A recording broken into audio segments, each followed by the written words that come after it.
welcome. Today guys, we're going to be making some donuts. I'm going to call out a list of ingredients and you'll find it listed down below in the description box. I have bread flour. If you can't find bread flour, you can use all-purpose flour, salt, butter, sugar, yeast. I'm using dry active yeast, and although I use dry active yeast, I still leave it to proof a little bit when I mix my wet ingredients. You'll need 1 egg, some vanilla, which is optional, milk and water. So I'm firstly going to start in a big bowl. I'm going to add my milk and my water. And the milk and water, they are lukewarm because we want that yeast to bloom a little bit and we need the liquids to be warm. To the milk, I'm going to add in the sugar and the yeast. And I'm going to give that a mix and just leave it to sit here just until it starts to froth up. Now if your yeast isn't frothing up, that means it's probably old yeast. But if it doesn't and you know it's new yeast that you bought, then that's okay. Just leave it and then just continue along with the steps. After about 5 minutes or so, you're going to add in the egg, the vanilla, the salt, and the butter.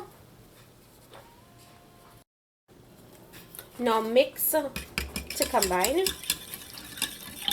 Make sure you get that salt dissolved. Okay, now you're going to add in your flour. You're going to add all of it.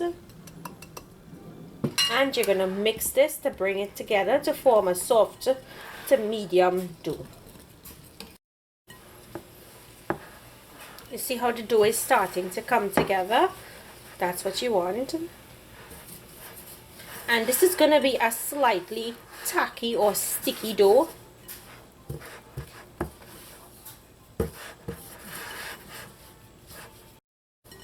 Okay, now when your dough has come together like this, you want to lightly flour your work surface and turn that dough out onto the work surface.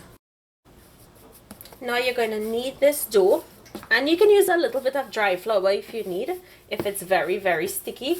But you're going to knead this dough because we want that gluten to form. That's why I'm using bread flour, because it has a high protein content.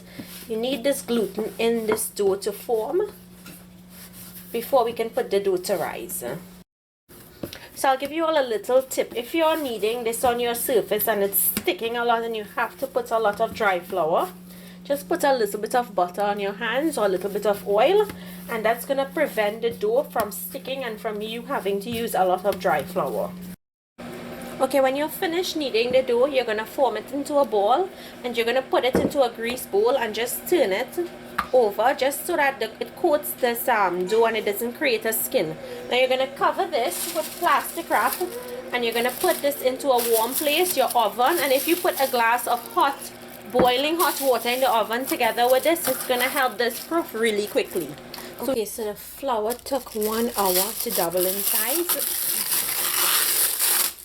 See how beautiful it has risen. I'm just going to dust a little bit of dry flour on my hand, and I'm going to punch down this dough. Next, you just want to sprinkle a little bit of dry flour if you need to get the dough out of the bowl and put it onto your work surface. You'd want to sprinkle your work surface with a little bit of flour. Okay, now I'm going to dust my work surface again with a little more flour because I don't want the donut dough to stick, and I'm going to roll this out.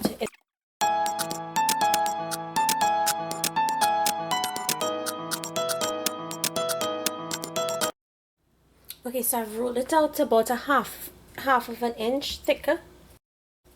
Okay, now I'm going to use 2 cookie cutters because I don't have a donut cutter, and I'm using a 3-inch and a 1-inch.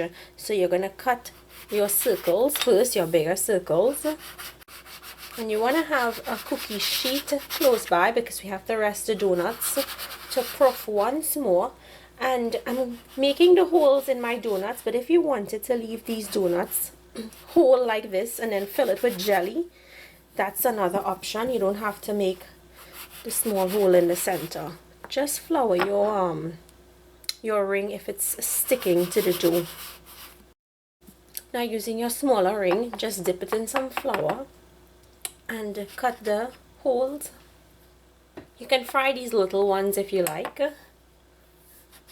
I'm sure the kids would love that. A floured cookie sheet. You just want to flour it a little bit so that it does not stick.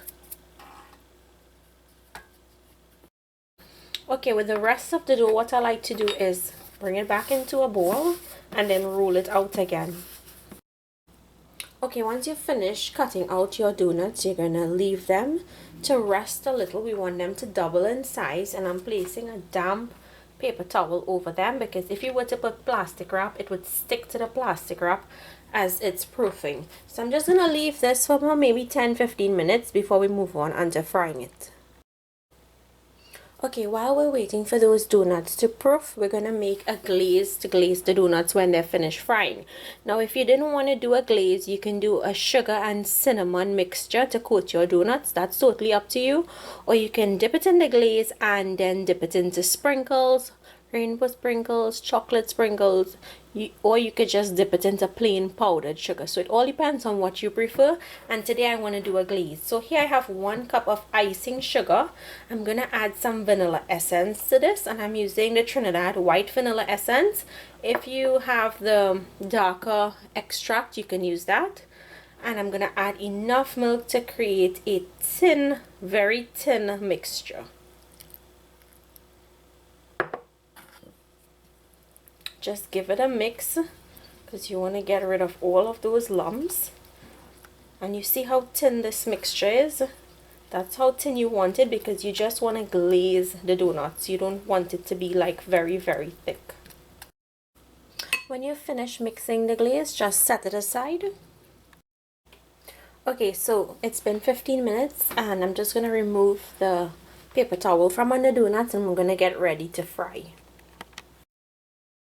So here I have my donuts. Here I have a frying pan and I filled it like a third of the way with oil because you want to have enough room for the donuts to fry and flip. You'll need a cookie sheet with a rack on top so that you can drain the donuts on when it's finished frying. So you want to pick up your donuts very carefully and place them into the hot oil. You don't want to like place it really, really fast. Just be careful because you don't want to get burnt.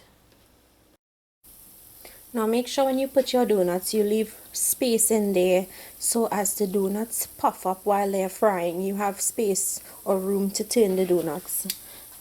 Now I'm going to just flip them. Like count 5 seconds when you put them in and just give them a flip. And now we're going to let them fry about 2 to 3 minutes on either side depending on how thick you make them. So I would say for me, because I made them half of an inch thick, I'm going to let them fry for about 2 minutes. If you've made them 2 inches, then 3 minutes. Okay, I'm going to check them now. So you see that beautiful color that it has? I'm going to flip them. Once your donut has a really nice golden brown color to your liking, go ahead and flip them over. So these are finished. I'm just gonna take them out and drain them on the wire rack. And I'm gonna finish fry the rest of the donuts until I've fried out all of them, and then we'll move on to the next step. Okay, once the donuts have cooled down where you can handle them, you're gonna take them and you're gonna dip them into your glaze. Now, I just like doing one side, but if you want, you can do both sides, or you can just dip the entire thing. So guys, here you have it, my glazed donuts recipe. Now, it hasn't dried 100% as yet, it still needs to dry, but I just wanted to go in and break one for you guys to see what it looks like on the inside and how pillowy soft it is. So guys, if you're new to my channel and you like what you see, please remember to like and subscribe. I will really appreciate it. Thank you all so much for watching. Thank you to all my subscribers. Thank you to all my viewers. And I will see you all another day with another one of my recipes. Enjoy!